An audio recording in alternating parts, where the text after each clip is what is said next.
Aujourd'hui, nous allons explorer plus en détail le périmètre de l'e-réputation médicale. Dans notre dernière vidéo, nous avons défini cette notion, mais attardons-nous maintenant sur les différents composants qui la constituent.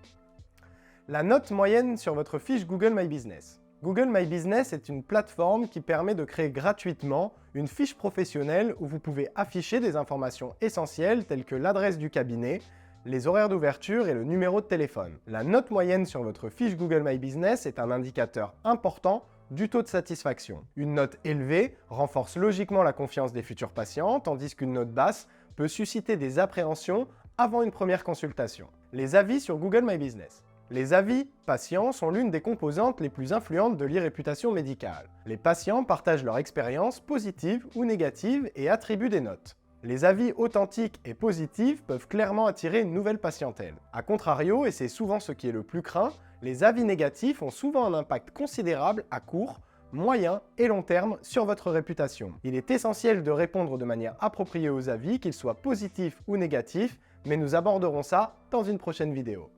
La présence sur les réseaux sociaux. Les médias sociaux jouent un rôle de plus en plus important dans la communication en ligne. Votre présence sur les réseaux, y compris les plateformes comme LinkedIn, Instagram, Facebook, TikTok ou Twitter, peut influencer la perception que les patients ont de vous. Il est essentiel de maintenir une présence professionnelle et d'interagir de manière positive avec vos abonnés. Mais ça, un expert en la matière vous en parlera dans une prochaine vidéo.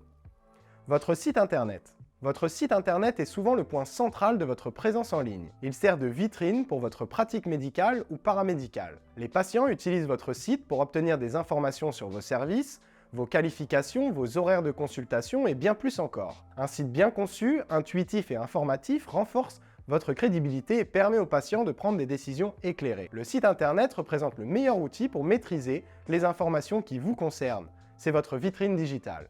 Les blogs santé. Ces blogs offrent aux patients une plateforme pour partager leur expérience positive ou négative avec des professionnels de santé. Ils permettent aux patients de raconter leurs parcours médicaux, de mettre en lumière des médecins bienveillants et compétents ou à défaut de signaler des problèmes rencontrés. Les expériences partagées par d'autres patients peuvent influencer les choix des futurs patients en matière de soins car elles fournissent des informations authentiques sur la qualité des services médicaux.